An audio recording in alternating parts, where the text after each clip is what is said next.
Assalamualaikum warahmatullahi wabarakatuh. Ketemu lagi dengan saya, Ibu Tia.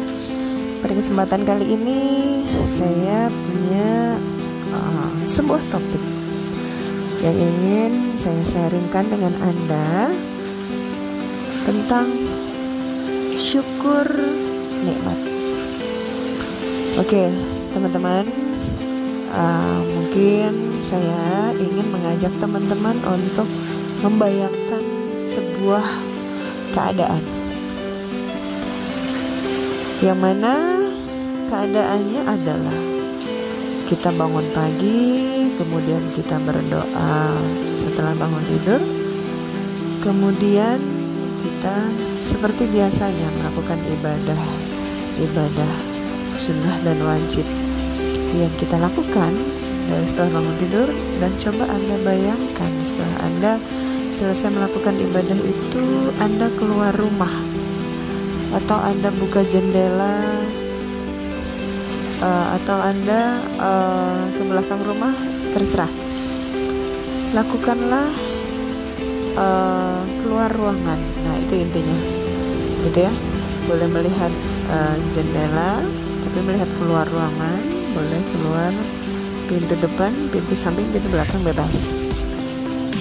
Nah, di sana Anda akan melihat dan merasakan bahwa udara di luar rumah pagi hari sangat sejuk. Kemudian yang Anda lihat pemandangan yang masih pagi, yang masih belum ada panasnya matahari. Anda masih merasakan bahwa udara yang sejuk ini, pemandangan yang Masya Allah tenang, masih pagi, belum ada hiruk pikuk kesibukan yang luar biasa, gitu ya. Anda masih merasakan bahwa nafas yang Anda miliki sekarang, mendapatkan udara yang segar sekarang, mendapatkan pemandangan yang indah di depan Anda, yang nyaman, yang tentram, gitu ya. Nah, di pagi hari ini Anda merasakan itu semua, dan bukan tanpa makna, gitu. Rasakanlah itu, bahwa itu adalah rezeki pagi Anda. Anda bisa bangun dengan sehat, Anda bisa bernafas dengan segar, Anda bisa menikmati suasana yang nyaman, tentram, gitu ya. Entah itu di depan rumah Anda adalah sebuah taman, atau sebuah rumah tetangga, atau bahkan temboknya orang, tidak apa-apa, tapi ambil segi positifnya. Jadi itulah memulai rasa syukur di pagi hari, ya. Bahwa coba lihatlah ke belakang sana, bahwa di rumah sakit aja orang mau menghirup oksigen beli, orang mau melangkahkan kakinya itu dengan usaha yang luar biasa. Untuk keadaan orang-orang tertentu, sehat seperti yang sekarang kita alami itu Masya Allah mahal harganya. Tapi apakah kita merasakan rasa nikmat dan syukur yang luar biasa sekarang? Itu kembali kepada diri kita, gitu ya. Pada saat kita sekarang merasakan nikmat yang Allah beri dengan kondisi masing-masing, gitu ya, kita harus ingat bahwa jika hamba Allah itu bersyukur, maka Allah akan menambah nikmatnya. Itu memang benar begitu adanya. Maka dari itu teman-teman, rasa syukur itu Masya Allah bukan hanya sekedar kata syukur, bukan hanya sekedar rasa, tapi itu besar maknanya untuk bagaimana kita ke depan menjalani hari-hari, menjalani aktivitas. Maka mulailah hari kita dengan rasa syukur. Bersyukur bukan hanya oh iya saya bersyukur, bukan hanya itu, tapi rasakanlah. Jika kita merasakan, maka kita akan menambah kedekatan hati kita dengan Yang Maha Kuasa. Gitu ya Allah, terima kasih. gitu ya, dalam hati kita, ya Allah terima kasih atas hidupku hari ini, atas nafasku hari ini, atas kenyamanan, ketentraman yang aku rasakan, atas sehatnya aku dan keluargaku. Nah itu selalu harus ada dalam hati kita. Kenapa? Ya kalau kita ingin ditambah nikmatnya oleh Allah, ya memang kita harus banyak bersyukur. Dan kita tidak memungkiri bahwa memang Allah kasih itu gitu.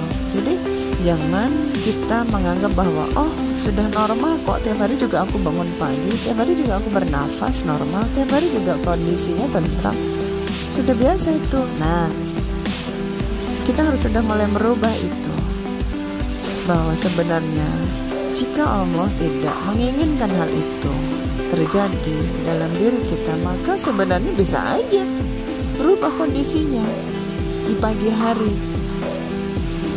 Bisa aja Allah kasih sakit atau apapun itu, bisa aja. Tapi Allah sedang memberikan itu untuk kita dan menguji sebenarnya apakah kita ingat bahwa ini pemberianku loh, ini nikmat loh dari aku gitu. Apakah kita sadar hal itu? Kita harus sadar. Kita harus sadar agar kita selalu bersyukur dan dalam hati kita selalu mengingat Allah, karena Allah yang memberi nikmat itu. Nafas demi nafas, detak jantung kita berjalan itu dengan izinnya Allah gitu. Jadi adanya rasa syukur yang ada dalam hati kita, apapun kondisi kita, carilah celah positifnya. Celah positifnya, jangan fokus ke negatifnya. Misalnya gini, oh tetangga aku mah rumahnya mewah, ini mah punya mobil, itu mana. Kalau kita selalu mencari celah negatif dalam sisi hidup kita, ya gimana kita mau bersyukur, gimana Allah mau menambah nikmat kita. Oh ya pantaslah si ini mah sukses karena ABCDE, karena suaminya begini, karena ini itu. Aduh, maka keluhan terus yang ada dalam hidup kita. Sudah mah susah, mengeluh terus lah, kapan kita dikasih tambahan nikmat oleh Allah gitu ya. Kita saling mengingatkan apapun kondisi atau cerita hidup yang Allah kasih sekarang, maka syukurlah di dalam cerita itu, agar kita selalu dekat dan ingat sama Allah. Dan Allah pasti insya Allah sesuai dengan yang dikatakan bahwa bersyukurlah maka Allah akan menambah nikmatmu. Memang betul adanya. Jadi menghadapi cobaan, menghadapi aktivitas yang hari ini insya Allah kita akan hadapi, mulailah kita dengan rasa syukur teman-teman.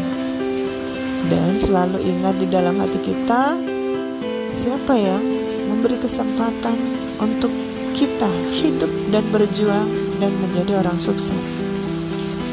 Selalu ingat di dalam hati, artinya dengan kata lain Anda ingat itu adalah zikir. Bukan berarti Anda harus duduk diam kemudian di atas sajadah terus, enggak. Apapun yang Anda lakukan di dalam hati Anda mengingat Allah, itu zikir gitu. Jadi kita sebagai manusia yang kita hadapi adalah musuhnya manusia, yaitu syaitan. Dari zamannya dulu Nabi Adam diciptakan gitu ya, dan tidak rela akan adanya Nabi Adam, setanlah yang akan mengincar kita terus. Maka marilah kita saling menguatkan. Ingatlah musuh kita siapa. Apapun yang ada di sekitar kita yang bersifat negatif, maka hindarilah, jauhilah, simpan energi Anda untuk hal yang positif. Dengan kata lain, jika memang Anda merasa dalam cobaan cerita hidup Anda ada beberapa orang yang tidak suka, ya tidak apa-apa, memang itulah hidup. Kalau semua orang suka sama kita, bingung nanti gitu ya. Ya itulah proses hidup kita. Sebaik apapun kita, seberusaha maksimal seperti apapun kita, akan ada aja hal-hal yang negatif di sekitar kita. Maka jangan habiskan energi Anda untuk mengurusin hal yang negatif itu. Anda fokus aja kepada cerita